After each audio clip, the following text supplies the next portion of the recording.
고양특례시 의장단 및 상임위원장 선명서를 발표하겠습니다. 고양시 사상 초유의 준예산 사태가 지난 20일 의회의 노력으로 해결됐다. 지난 6일 개의한 제270회 임시회에서 민적인 절차에 따라 각 상임위원회 예비 심사를 거쳐 예산결산위원회의 예산안 심의가 마무리된 것이다. 그동안 이동환 시장은 의회의 예산 심의권을 무시한 채 본인의 뜻대로 되지 않는 부분을 강조하며 기자회견에서 제의 요구를 검토한다는 뜻을 밝혔다.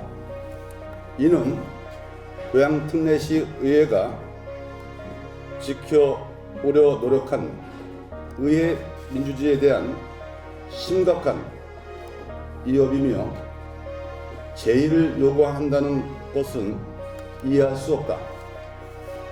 이에 대해 고양특례시 의장단 및 상임위원장의 입장을 밝힌다.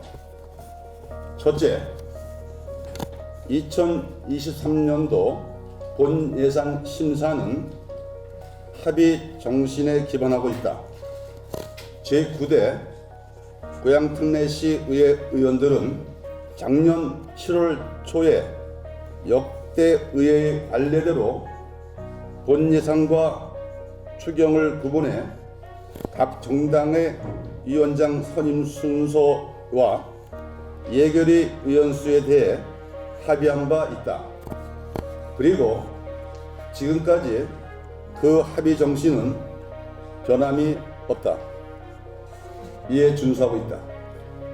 상임위와 예결위 심사의 모든 의사 결정은 만장일치 합의가 아니라면 종국에는 표결이라는 다수의 원칙에 의해 민주주의의 의사결정 방식을 채택한다. 예결위에서의 신성한 의사결정 방식은 위원장과 위원회 어느 당이든 상관없이 상호 주고받으며 환류하는 것이다. 이동환 시장의 제의 요구를 검토한다는 것은 이를 무시하는 처사이다. 의회 민주주의의 가치에 대한 생각해 주기를 다시 한번 요구한다. 두 번째, 매년 본예산 예산결산위원회에서는 삭감된 부분은 110억의 규모는 통상적인 것이다. 무려 110억 원 규모를 삭감했다며 예산안 심의를 받아들일 수 없다는 고 주장하고 있다. 과연 그런가? 과거 민정위원이 다수였다. 2021년과 2022년도 본예산의 심의 결과를 살펴보면 그렇지 않다. 2021년도 예산안 조정 내역은 당초 편성 대비 약 190억 원 삭감됐으며 2022년도에는 106억 가량의 예산이 감액이 있었다.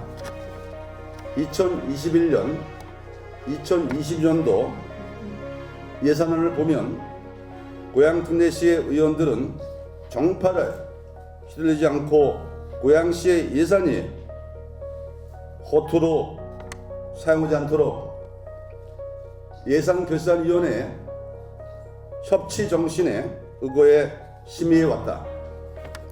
이번 2024년도 본 예산 심의도 마찬가지다. 통상적인 심의 규모를 두고 엄청난 금액이라며 반발하는 의도가 무엇이며 언론기관의 배포한 의미가 무엇인가? 시의 예산결산위원회 의결을 존중하지 않는 것인가?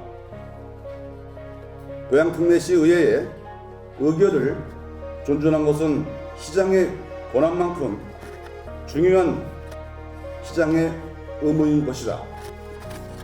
셋째, 시의회 업무 추진비 인상은 사실이 아니다. 그동안 시장은 1월 21일 이창문 대변인을 통해 시의회 관련 업무 추진비가 10배 증액되어 통과된 것이었다는 입장을 밝혔고, 이는 지난 25일 기자회견에서도 인상이라는 표현을 사용했다 명백한 허위 사실이다. 이는 시의회 예산심의의 기본조차 모르는 발언이다. 의회 예산을 심사하는 의회 운영위원회에서 삭감없이 의결됐으며, 예결위 및 본회에서도 예산은 그대로 의결됐기에 증액된 것이 아닌 원안대로 변경 없이 확정된 것이다. 네 번째, 이동환 시장의 언론에서 이야기하는 것처럼 정말 예산안 편성에 적극적인 의지가 있는지 또한 의문이다.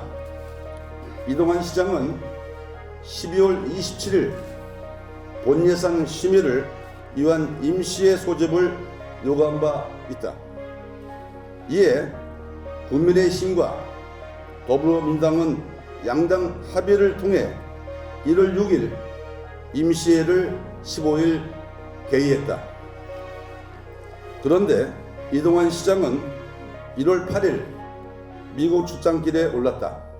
시기적으로 임시회 개의 이전에 미국 출장을 계획했을 것이고, 이는 임시회 소집 요구를 한 시장으로서 무책임한 행동이며, 또한 소집 요구 이후에 15일 이내에 임시회가 소집되어야 하는데 그 15일간의 자리를 지키며 의회와의 협치, 노력이 당연한 것 아닌가? 행동으로 진정성을 보여주시기를 바란다. 이상 고양특례시 의회 의장단 및 상임위원장은 이동환 시장의 기자회견에 대한 입장을 밝히는 바다. 이동환 시장은 고양특례시 의회 민주를 존중하길 바란다. 진정성 있는 소통과 협치되어 고양 시민에 대한 예의를 하기를 바란다. 향후 시장은 의회 모든 사항을 허위 사실로 유포한다면 고양특례시 의원청에서 강력히 대처를 할 것이다. 이상 기자회견을 마치겠습니다.